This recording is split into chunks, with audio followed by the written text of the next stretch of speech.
आपके बेटे सरहद पे गए, शहीद हुए इस देश के लिए। तमाम जवान आज भी हरियाणा के बेटे हैं।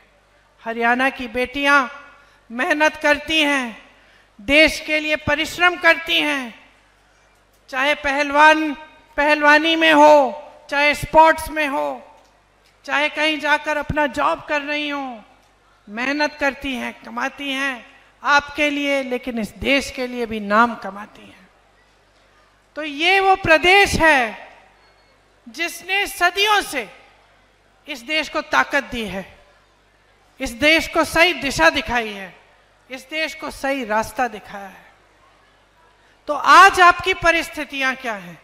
मेरी बहनें बैठी हैं, आपसे पूछना चाहती हूं, कल से त्योहार का समय शुरू हो रहा है, नवरात्रि शुरू हो रहे हैं, कैसा लग रहा है? खुशी हो रही है? खुशी हो रही है, त्योहार का समय है, लेकिन सच बताओ थोड़ी सी घबराहट भी हो रही है कि लिपाई पुताई करनी पड़ेगी, मेहमान आएंगे घर, सामान खरीदना पड़ेगा, खाना पकाना पड़ेगा मेहमानों के लिए, त्योहार मनाने के लिए भी सामान खरीदना पड़ेगा। थोड़ी सी घबराहट हो रही है कि इतनी महंगाई में हम कैसे करेंगे। हम दुकान जाते हैं, 5 जाते हैं, 3 लेके आ जाते हैं, 2 कहते हैं बाद में ले आएंगे। कोई बात नहीं, घर पे खाना पकता है, सोचती होंगी आप, चलो हम छोड़ देते हैं, सबको खाने दो, हम कल खा लेंगे, सुबह का खाना खा लेंगे। महंगाई से आप मुसीबतों से घिरे हुए हो, महंगाई की वजह से। अब आप मुझे बताओ, इतनी सारी समस्याएं हैं, आप बच्चों को पालती हैं, पोसती हैं, बच्चा बड़ा होता है, स्कूल की फीस भरनी होती है, बीमार पड़ जाता है, डॉक्टर के पास ले जाना है इलाज करने के लिए।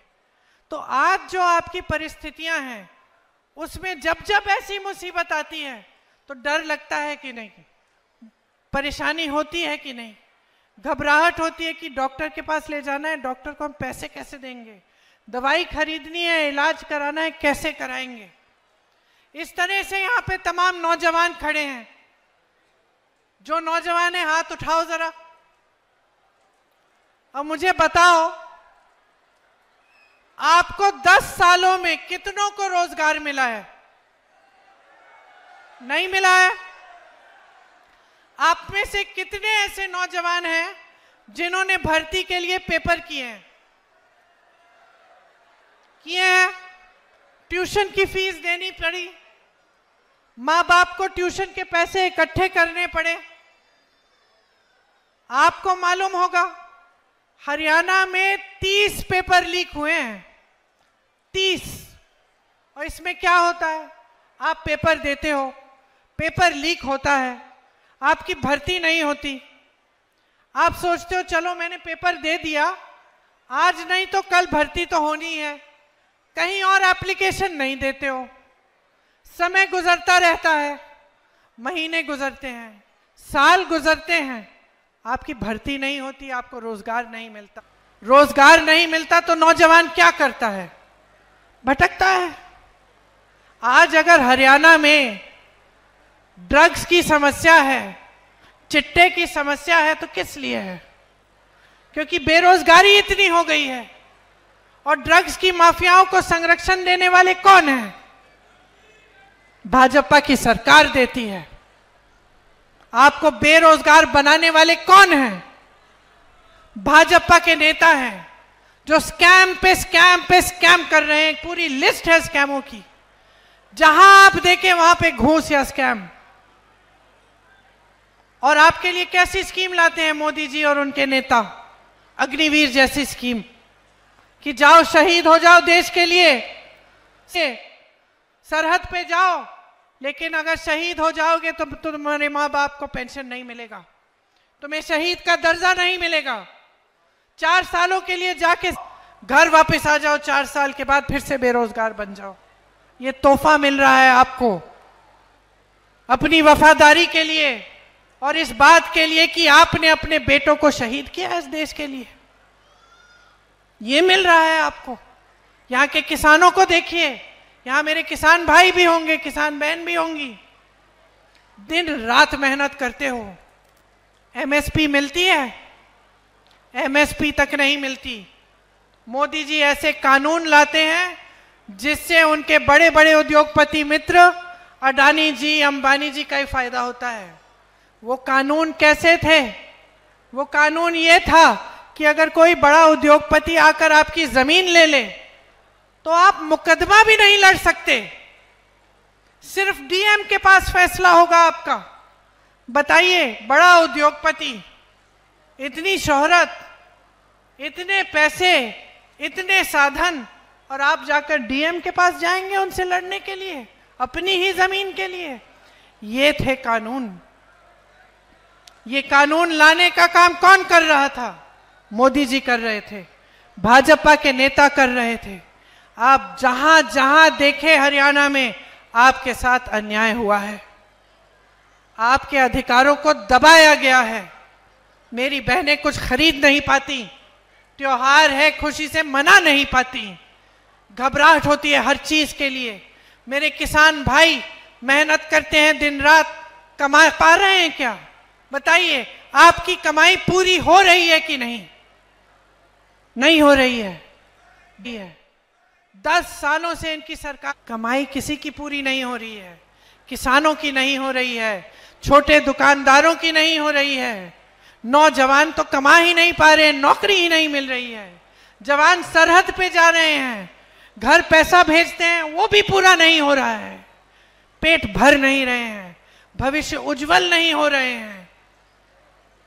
तो आप ये उम्मीद रख रहे थे इनसे जब आपने सरकार चुनी, जब भाजपा को आपने अपना वोट दिया 2-2 बार, तो क्या आपने ये सोचा था कि इस तरह की लूट मचेगी, कि इस देश के सारे बंदरगाह, इस देश के सारे हवाई अड्डे, सारी बड़ी बड़ी सड़कें, सारे बड़े बड़े उद्योग जहां से आपको रोजगार मिलता था, वो सब इन्हीं उद्योगपतियों को दिए जाएंगे? कि इस देश की जमीन चाहे गुजरात में हो चाहे कहीं भी हो, 1 रुपए के दाम पर इनको दी जाएगी? क्या आपने ये सोचा था? आप सोच भी नहीं सकते थे, हम खुद सोच नहीं सकते थे। हम इनके विपक्षी दल के नेता हैं, इनके खिलाफ हैं, लेकिन हम भी नहीं सोच सकते थे कि इस देश के साथ इतना बड़ा विश्वासघात होगा, कि चाहे वो सैनिक हो, चाहे वो किसान हो, चाहे महिला हो, चाहे नौजवान हो, सबके साथ धोखा किया है। और बड़े बड़े मंचों पर आकर रोज रोज आपसे वादे करते हैं जो पूरे नहीं करते, नई नई स्कीम निकालते हैं जिससे आपको लूटा जाए। सरकार के पैसे भाइयों और बहनों किसी नेता के नहीं होते, किसी के जेब के लिए नहीं होते, किसी नेता को आगे बढ़ाने के लिए नहीं होते। सरकार के पैसे आपके पैसे होते हैं। कांग्रेस की सरकारों को देखिए, कर्नाटका में सरकार है, तेलंगाना में सरकार है, हिमाचल में सरकार है। क्या कर रही हैं कांग्रेस की सरकारें? आपका पैसा आपके जेब में डाल रही हैं। महिलाओं को हर महीने कुछ पैसे देके, पेंशन, पुराना पेंशन दिलवा के, ऐसी स्कीम लाके जिससे आपको आपके पैसे मिले, आप अपने पैरों पे खड़े हो जाएं, किसानों को एमएसपी दिलवा के। और यहां क्या हो रहा है? जहां जहां भाजपा की सरकार है, वहां जो आपके पैसे हैं, जो आपका हक है, वो आपसे छीना जा रहा है, बड़े बड़े उद्योगपतियों की जेब में जा रहा है। बड़े बड़े उद्योगपतियों के आप शादियां देखिए, किस तरह से जश्न मना रहे हैं, इतने बड़े बड़े गहने, समझ में ही नहीं आता कि कहां से आते हैं इतने सारे पैसे। और यहां आप अपने बेटों की शादी करनी होती है, बेटी की शादी करनी होती है, तो क्या करते हैं आप? आपको कर्ज लेना पड़ता है और जिंदगी भर मेहनत करते रहिए। आजकल इतना लगता है कि कर्ज नहीं चुका पाएंगे। तो आप मेहनत करें, आप पसीना बहाएं, आप खून बहाएं, और आपसे लूटा जाए। बड़े बड़े उद्योगपति फूले फले। मैं ये नहीं कहती हूं कि उद्योगपतियों की जगह नहीं है, इस देश में उनकी भी जगह है। हाँ, बनाएं, फैक्ट्री बनाएं, उद्योग बनाएं, रोजगार दिलवाएं, देश को आगे बढ़ाएं। लेकिन ये तो गलत बात है ना कि 16 लाख करोड़ रुपए, इतने हैं कि मैं भूल जाती हूं कि लाख है कि हजार, 16 लाख करोड़ रुपए कुछ गिने चुने उद्योगपतियों के माफ हो जाते हैं, माफ हो जाते हैं बहनों और भाइयों। लेकिन जब किसान कर्ज उठाता है तो अपने उद्योग को बड़ा करने के लिए नहीं उठाता कि मेरी 10 फैक्ट्रियां हैं, चलो मैं एक और खोल लेता हूं। जब किसान कर्ज उठाता है, कर्ज लेता है, तो वो अपनी बेटी की शादी के लिए लेता है, अपनी माँ के इलाज के लिए लेता है, अपने बेटे के फीस भरने के लिए लेता है। उसका कर्ज माफ नहीं होगा। उसका कर्ज माफ करने की बात होती है तो ये लोग कहते हैं पैसे नहीं है। पूरी मीडिया से कहलवाते हैं कि ये कांग्रेस पार्टी जैसी स्कीम है। ये लोग कहते हैं कि कर्ज माफ करेंगे, ये लोग कहते हैं कि आपको पैसे दिलवाएंगे, ये लोग कहते हैं कि महिलाओं को हर महीने कुछ देंगे। झूठ है, पैसे ही नहीं है इसके लिए।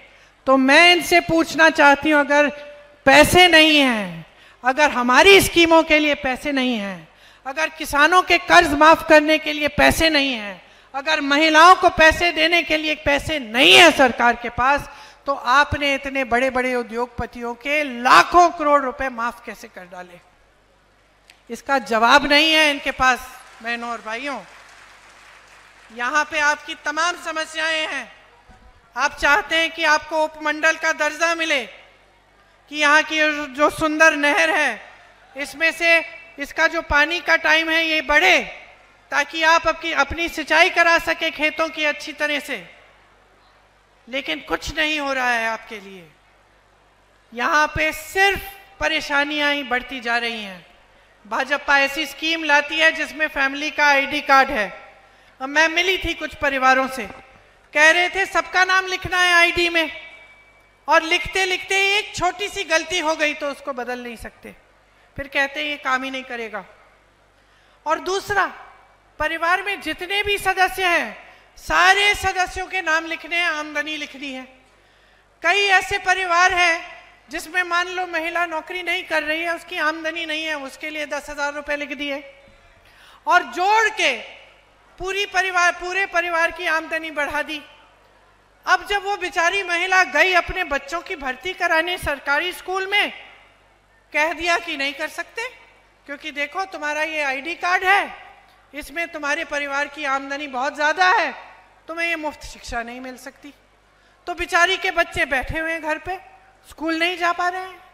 नौकरी का एप्लीकेशन भरना हो, कहते कि भाई तुम्हारी परिवार की आमदनी बहुत ज्यादा है, तुम्हें नौकरी नहीं मिल सकती, तुम एप्लीकेशन ही नहीं भर सकते सरकारी नौकरी का। तो ये क्या बातें हो रही हैं? हर स्तर पर आपके साथ गलत हो रहा है। और ये जो बातें हैं, जो गैस सिलेंडर का दाम है, किस तरह से आप फीस भर रहे हैं, किस तरह से बच्चों की शादियों के लिए कर्ज लेना पड़ रहा है, किस तरह से खेती से कमाई नहीं हो रही है, बड़ी मुश्किल से थोड़ा बहुत कमाया जा रहा है। आपको लग रहा है कि मोदी जी, खट्टर जी, यहाँ के मुख्यमंत्री जी ये बातें समझ भी रहे हैं? वो जान रहे हैं कि ये मुसीबतें हैं आपकी? मुझे नहीं लगता, क्योंकि अगर जान रहे होते तो ये फैमिली आईडी वाली स्कीम नहीं निकलती, ये अग्निवीर जैसी स्कीम नहीं निकलती, ये हमारे सारे बंदरगाह, हमारे सारे एयरपोर्ट, हमारी सारी जमीनें जो देश की हैं वो अपने बड़े बड़े उद्योगपति मित्रों को नहीं देते। अगर जानते तो कम से कम कोशिश तो करते कि किसी न किसी तरह से मदद करते आपकी। तो या तो जान ही रहे हैं या फिर इनकी नीयत ठीक नहीं है, या फिर इनकी नीयत यही है कि जनता को लूटो, देश आगे बढ़े ना बढ़े, जनता आगे बढ़े ना बढ़े, बस हमारी सत्ता रहनी चाहिए। और चुनाव के समय जाति के नाम पर, धर्म के नाम पर जनता को बांट दो।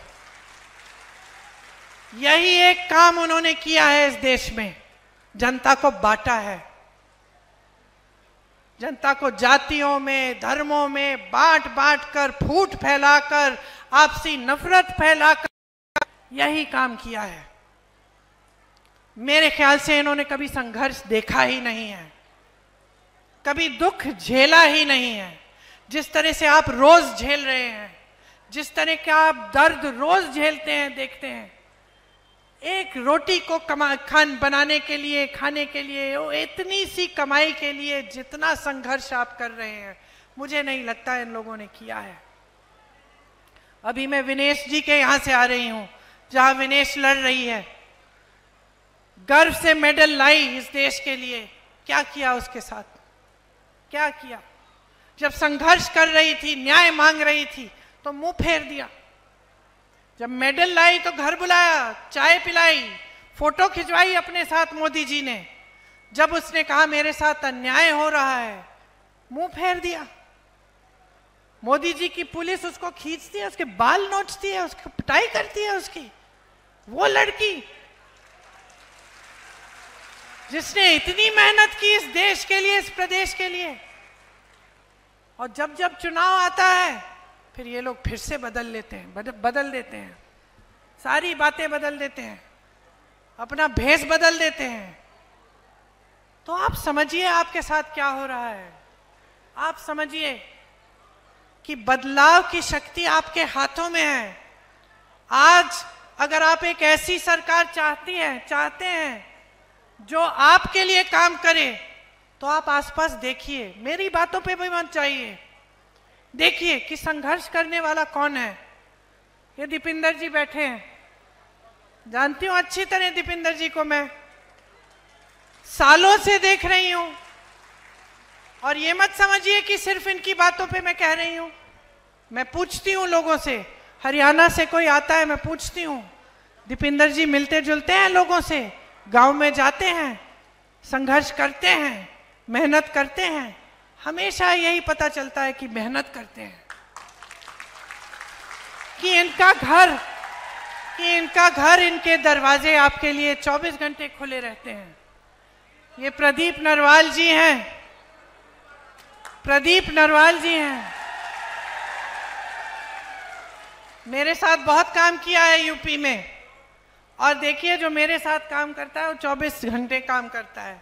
मैं नींद सोने ही नहीं देती, 3 बजे तक 4 बजे तक काम करते हैं, फिर से 7 बजे सुबह उठो चलो काम पे। सारे बैठे हुए हैं, सब जानते हैं, आपको बताएंगे। तो मेहनती लड़का है, संघर्ष किया है इसने भी, साधारण परिवार का लड़का है। हाँ, आपको नया नया लगता होगा, लेकिन आपके हर गली में आएगा। मैं जानती हूँ इस चुनाव के दौरान भी आया होगा, गांव गांव तक पहुंचा होगा।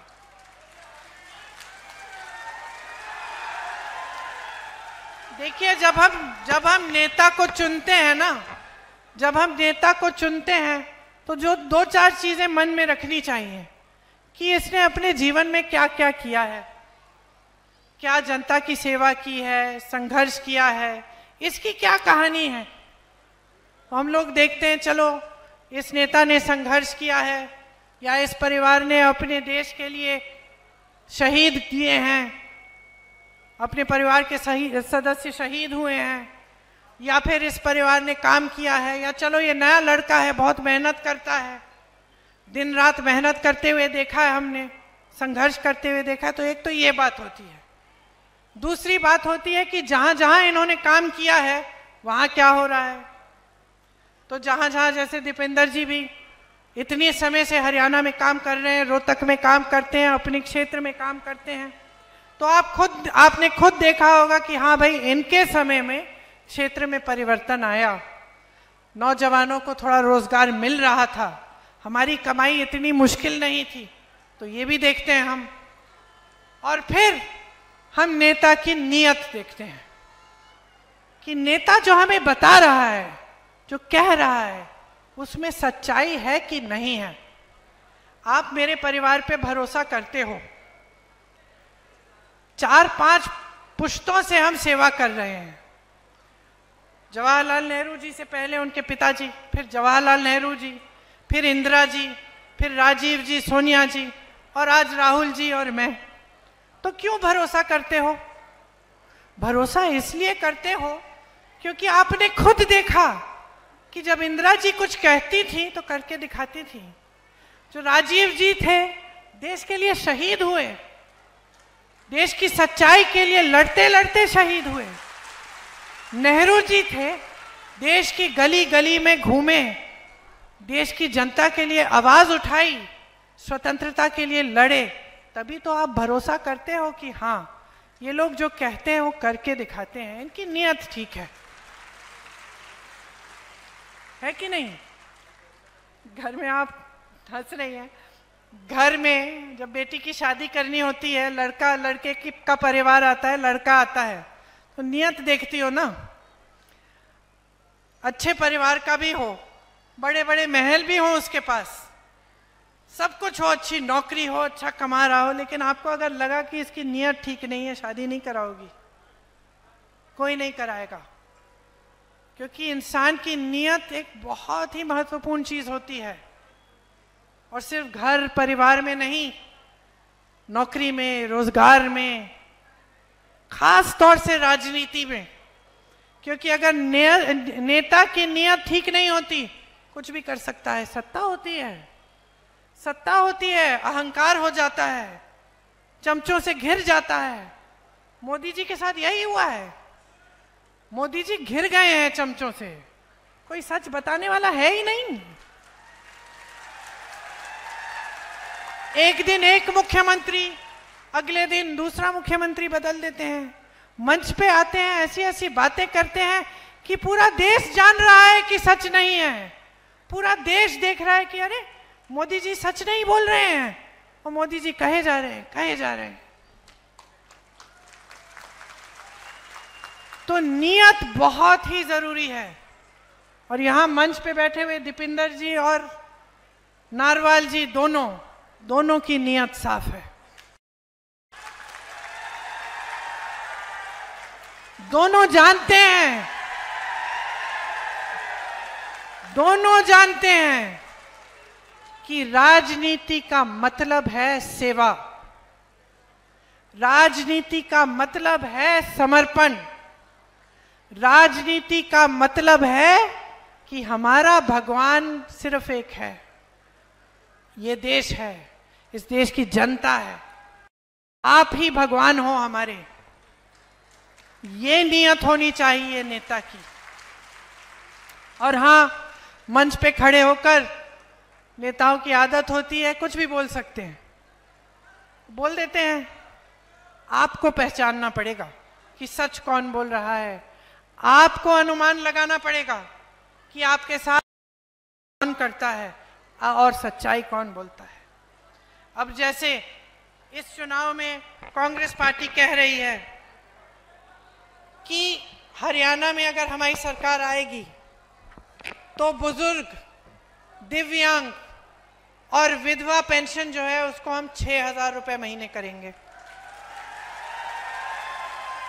अब आप कहोगे अच्छा, बहुत अच्छी बात है, लेकिन कैसे करोगे? तो हम आपसे कहते हैं कि जहां जहां हमारी सरकारें हैं, हमने गारंटी दी थी चुनाव से पहले, अलग अलग गारंटी है अलग अलग प्रदेशों में। कहीं पे महिलाओं के लिए हर महीने कुछ, कहीं पे स्वास्थ्य की सुविधाएं हैं।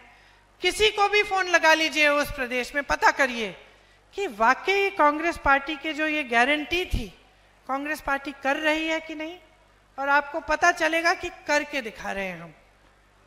तो इसका मतलब है कि जो हम इस मंच पे कह रहे हैं वो भी हम करके दिखाएंगे। मेरी बहनें यहाँ बैठी हैं, बहनों देखो, चाहे गांव की महिला हो चाहे शहर की महिला हो, हम सबसे ज्यादा मेहनत करते हैं।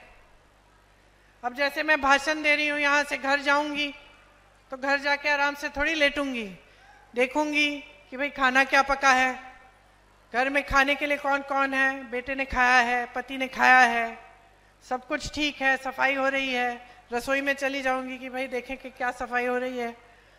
ये सब चीजें करेंगे और हम अंत में सोएंगे जब सब सो गए। आपके परिवारों में तो और भी संघर्ष है। आप जहां जहां खेतों में भी अगर दिन में काम करेंगी, धूप में काम करेंगी, थकी हुई आएंगी घर, खाना तो पकाना है ना अपने। बच्चा बीमार है, देखभाल तो आपने ही करनी है, सबको खिलाना है, सबकी, जब सब अच्छी तरह से आराम कर रहे हैं तभी आराम करोगी। लेकिन आपकी इस मेहनत को पहचानने वाला कोई नहीं है। वो बाहर जाके 12 घंटे काम करोगे, कमा लोगे। घर में 12 घंटे काम करोगे, कमाई नहीं है। कमाई में हमें प्यार मिलता है, परिवार वालों का आदर मिलता है। लेकिन कांग्रेस पार्टी कह रही है हम इस परिश्रम को, इस मेहनत को भी हम पहचानना चाहते हैं। तो जो गृहस्थ महिला है, हम हर महीने उसको 2000 रुपए देना चाहते हैं, ताकि थोड़ी सी आपकी भी बचत हो जाए, आपके अपने पैसे हो। आपको कुछ खरीदना है नाती नातिन के लिए, पोती पोते के लिए, या अपने लिए कुछ छोटी मोटी चीज़ लेनी है, तो आपको सहूलियत मिले। इसीलिए हम ये स्कीम लाना चाहते हैं। ये स्कीम जहां हमारे प्रदेश है वहां लागू है। आपको आज 1200 में सिलेंडर मिल रहा है, हम 500 में दिलवाएंगे। राजस्थान में हमारी सरकार थी, राजस्थान में हमारी सरकार ने एक बहुत अच्छी स्कीम लागू की। उसमें 25 लाख रुपए तक गरीब परिवारों में जिसका भी इलाज कराना था, कोई सी बीमारी हो, उसका इलाज मुफ्त हो रहा था। स्वास्थ्य बीमा जो था वो 25 लाख था। लोगों के हार्ट के ऑपरेशन, किडनी के ऑपरेशन, बड़ी बड़ी कैंसर जैसी बीमारियां, उनका सब का इलाज हो रहा था, एक पैसा नहीं देना पड़ा। सिर्फ जो रजिस्ट्रेशन भरने का पैसा था 100-150 रुपए, वही जा रहा था। वो स्कीम हम हरियाणा में भी लागू करना चाहते हैं। 300 यूनिट बिजली अगर हमारी सरकार आएगी तो आपको 300 यूनिट बिजली मुफ्त में मिलेगी। जो बेसिक शिक्षा और स्वास्थ्य की सुविधाएं हैं वो आपको मुफ्त में मिलेंगी। गरीब परिवारों को 100 गज का प्लॉट और 2 कमरे का मकान मिलेगा। और मेरे भाई हमेशा कहते हैं, जहां जहां जाते हैं, 8000 किलोमीटर की यात्रा की है उन्होंने देश भर में, सबके पास गए हैं, बढ़ाइयों के साथ काम समझने के लिए, किसानों के साथ खेती को समझने के लिए, महिलाओं के पास गए हैं कि आपकी क्या समस्याएं हैं। जो ट्रक चलाते हैं उनसे बात की है, जो टैक्सी चलाते हैं उनसे बात की है, जो कुरियर का काम करते हैं, जो छोटे मोटे कारोबार करते हैं, उनसे बात की। सबसे समझने की कोशिश की कि आपकी समस्याएं क्या है। और उन्होंने कहा और समझा कि आज भी हमारे देश में बहुत अन्याय है। तो उन्होंने सोचा कि देखिए, जाति जनगणना होनी चाहिए, और ये तय किया है कि हमारी सरकार आएगी हरियाणा में तो जाति जनगणना करेंगे, हम करवाएंगे। क्यों? ये जानने के लिए कि किसकी कितनी कितनी आबादी है, क्या उसकी आबादी के तहत या जो उसकी क्या क्या समस्याएं हैं उसके तहत उनको सुविधाएं मिल रही हैं कि नहीं, क्या जो सरकारी स्कीमें हैं वहां तक पहुंच रही हैं कि नहीं, क्या आरक्षण है सबको मिल रहे हैं कि नहीं।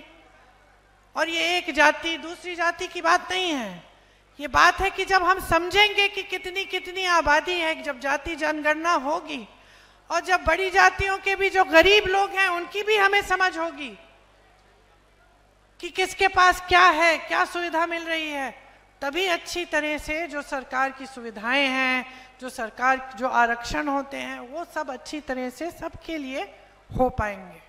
तो ये भी एक हमारा लक्ष्य है कि हम इसको करेंगे।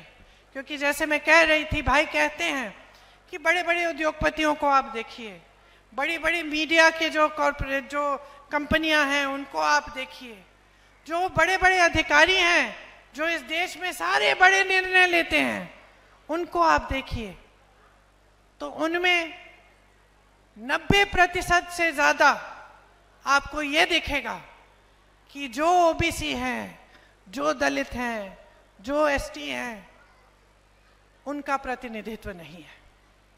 तो वो चाहते हैं कि सब आगे बढ़े, एक साथ आगे बढ़े, सबका विकास हो, और जैसे हमें हमारे संविधान में लिखा है वैसे ही होना चाहिए कि सबका समान अधिकार हो। इसीलिए सबको एक वोट दिया गया है संविधान में। और आज भाजपा के नेता, बड़े से बड़े नेता मोदी जी की तरह, उनके मंत्रियों की तरह पिछले चुनाव में क्या फैलाने लगे कि संविधान को बदलेंगे, कि उनको सत्ता फिर से मिलेगी तो संविधान को बदलेंगे। इसका मतलब है कि आरक्षण को कम करेंगे। इसका मतलब है कि ये जो सारी लैटरल एंट्रियां हैं वो बढ़ेंगी। जैसे सेना में अग्निवीर करना चाहते हैं, उसी तरह से अलग अलग उद्योगों में ठेकेदारी पे काम दे रहे हैं, ताकि आपको पूरी सुविधाएं नहीं मिले, आपको आरक्षण नहीं मिले। तो अगर आपको न्याय चाहिए, आपको ऐसी सरकार चाहिए जो आपके लिए नीतियां बनाए, किसी बड़े उद्योगपतियों के लिए नहीं, अपने मित्रों के लिए नहीं, जो आपके लिए नीतियां बनाए, जिससे आपको अच्छी सुविधाएं मिले, जिससे आपका जो पैसा है, आपकी जो संपत्ति है इस देश की, वो आपके जेब में जाए, तो आप कांग्रेस को समर्थन करिए। प्रदीप जी आपके लिए दिन रात काम करेंगे। दीपिंदर जी आपके लिए समर्पित रहे हैं, समर्पित रहेंगे। और हम सब तो हाजिर ही हैं, पुश्तों से आप देख रहे हैं। आपके लिए दिन रात एक करना हमारे लिए एक सौभाग्य है। आज श्राद्ध का आखिरी दिन है, कल से नवरात्रि शुरू होंगी। आप सबको बहुत बहुत शुभकामनाएं।